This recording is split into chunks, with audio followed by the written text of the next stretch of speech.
All right, today is Dahlia planting day, or at least the beginning of Dahlia planting day, and I wanted to take you step by step through our process from start to finish and show you exactly how we do it here on the farm. So you can see behind me, this is going to be our Dahlia breeding field, and we keep all of our breeding dahlias separate from anything that we order in from other growers because we like to quarantine anything that's coming from another source in case it has a virus or other issues. So all of our breeding is kept safe and sound in its own patch. So you can see this whole place is going to be breeding varieties.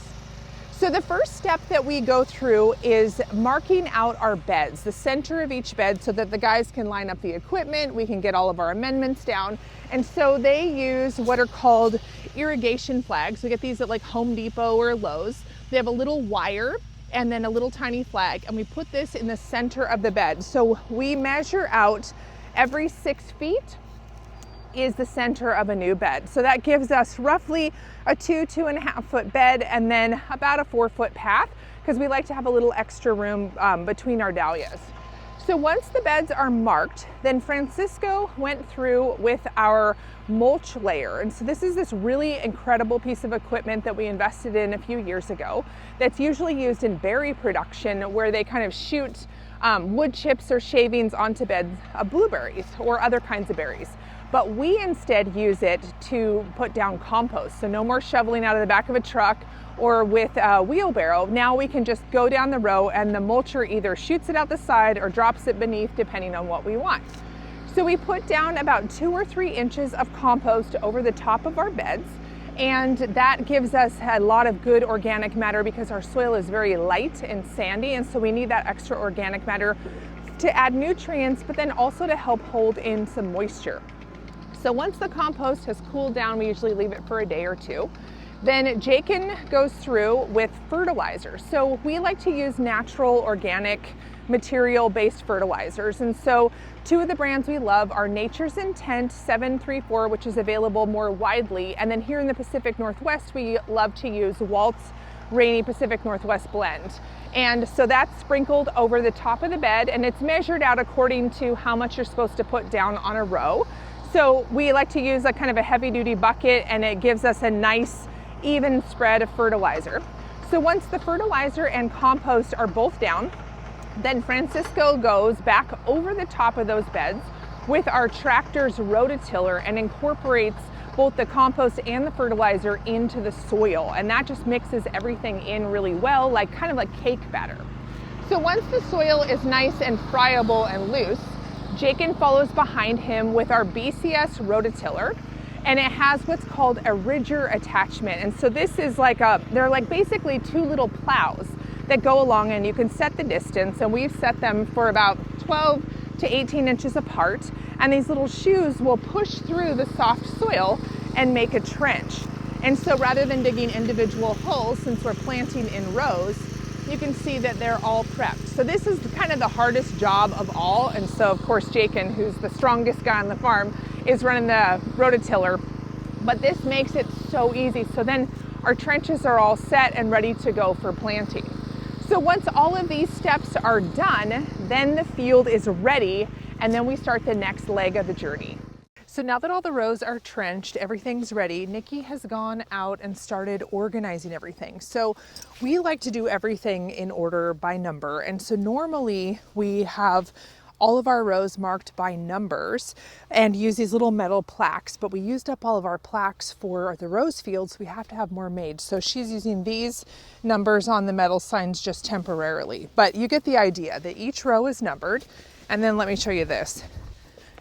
So the whole field is mapped in advance, well in advance, so that we know, like in row 9, we have E14, C180, the dark sport, and C180 regular. And then you can see in these bins, these are the varieties that are going to go in this row. So she's got everything not only that goes in the row, but in the order in which it's going to be planted, which is so awesome. So then when you go to lay everything out, you have your little map, and then you just follow it. Bins are here waiting. So inside of the bins, we've got, each one has at least 1 plastic field stake, and these are from a company called McCore, and we love these. They last forever. So they're nice and firm, and then I'll show you, we put them in the soil. but there's one at the top of each bin, and then inside you can see are all the tubers, and these guys are waking up. Some of them are already sprouting massively, so it's definitely time to get them in. Okay, so then you can see Nikki's down there on the other end, on the other rows, setting everything out, all the bins. And then once she's got them all placed, we'll start planting. Okay, so I've got my map and let's get started planting. So you can see I've organized it. There are varieties don't have a good name like Snow Doris or Cornell. They're like G23 or G14. And so I've got them, everything's pre-mapped. So I'm consulting the map. I already planted G23, I already did G14. So let's find G62. And thankfully, Nikki has everything organized in advance. So this is the next guy in the row. So I'm gonna walk down to where the next one starts. So inside my bin, I have got my field stake. So we leave that in the bin as like a double backup in case we lose, like say this peeled off the front, you could always open it and find that. And then also it's ready to go at planting time. And then I just dig around in my medium. Look at these guys. They are totally ready to go. So we place, a lot of people ask, do you place the tuber pointing up? Which end basically goes up? And rather than planting them up or down, I like to lay them on their side. So our trench is about, I would say about 6 inches deep. And I just go in and lay the tubers on their side in the trench. And you can see their little sprouts are coming up. It's gonna find the light eventually when it comes up through the soil. And if it's sprout, like these guys are definitely sprouting. If this breaks off, don't worry, it'll grow again. And then I'm placing my tubers about 12 inches apart. So you can either have a stick that has measurements. So we have these sticks that have them every 4 inches. So you could lay that down in your row, or you could just take the field stake and make sure, okay, yep, 12 inches, 12 inches. That thing. So however is easiest for you. So once you get going, you don't have to be precious about it. It's just gently placing them in the hole. You could also dig individual holes if you want to, but we like to do trenches. It's just with the volume that we have. Look at these guys. Look at, they all have eyes, which is that's really great, because when we are evaluating a new variety for breeding, not only do the flowers have to hold, the color has to be great, the plants have to be healthy, they also need to be good tuber makers and like storage. Like if they don't last through the winter in storage, they're not going to continue on into the future. Okay, so just digging around. I got everybody. Okay, so we're just gonna leave them exposed in the trench like this. So we're going to go through here. Chris will be laying them down, Nikki will be laying them down, and we're just going to do the whole field. And then at the end of the day, we'll rake them all in and cover them for the night. Okay, so once all the tubers are in, you can see this trench is full of tubers, this trench is full, and so on. We go through and we cover them over with soil. So our soil is very sandy and light, even though we put in a bunch of organic matter with the compost. But you can see I can just pull a rake towards me and cover over the trench.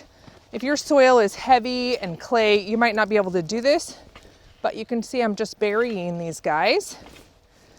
And it kind of not quite makes a raised bed, but I am mounding the soil up a little bit. And then if we look down in here, we've got some, see this where they've got the little sprouts. If a sprout breaks off on accident, it's totally okay.